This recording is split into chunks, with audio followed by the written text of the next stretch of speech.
Are you one of those racist ass special forces dudes that has a shit ton of tattoos and patches depicting Nazi Germany and the SS, and you're wearing it on your body in your uniform because you want others to think that it depicts warriorism and bravery and badassery, but in reality, it's you showcasing your real feelings?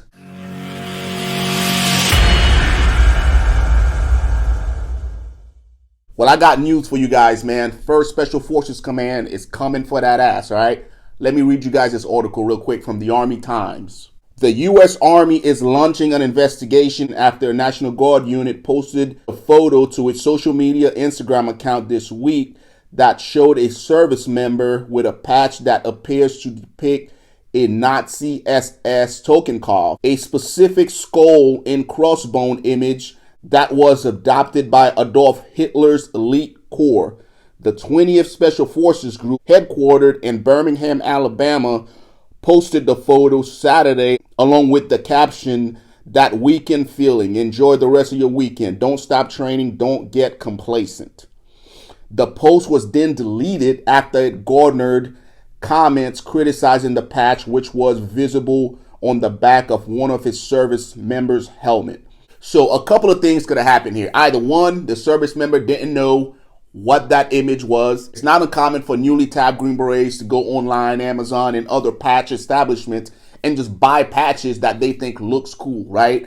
Arrows, skull, crossbone, everything that embodies badassery, all right? However, I'm making excuses for that dude because as a new guy, every time I went out to buy something, I always did my research so I knew exactly what I was purchasing. So that excuse that I just made for that dude is not going to work, right? So why is this a bad idea? So when I think of special operations, I think of Green Berets working around the world. Could you imagine having a racist ass dude within your team and you're going to Africa to work with foreign nations, or you're going to the Philippines? Guys, everything that we do within special operation requires us to go outside of our comfort zone and travel to these distant third world countries and to win the hearts and minds, right? That's not something that you can fake. If you're a racist ass dude, then you have no place in special operations. That's the truth, because you're going to be entrusted to work with foreign nations, right? And if you're one of those dudes that's like, oh, the white race is the purest, you're not going to have any tolerance for anybody else. That's the truth of it, right? So hopefully nobody within my audience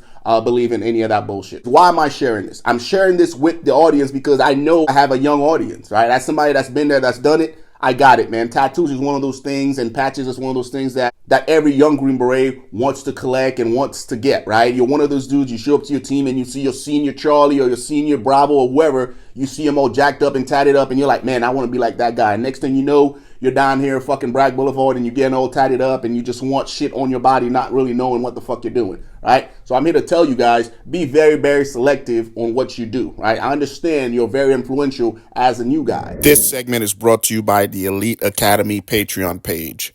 There you'll be able to find my new ebook, The Green Beret Guide, and I also have my daily workouts being posted on there, along with several different ruck plans that you can use to help you train so you can attend and get selected. The link to the Patreon will be in the description down below, guys. Let's get back to the episode. I'm hoping you hearing that message will flick the switch on and it'll help you be selective. Like, I'm not against tattoos. I'm not pro tattoos. I really don't give a shit what you do with your body. However, what you wear and what you put on your body does have consequences when you're working in special operations. I remember I had a kid in the 18 Charlie course when I was an instructor there, right?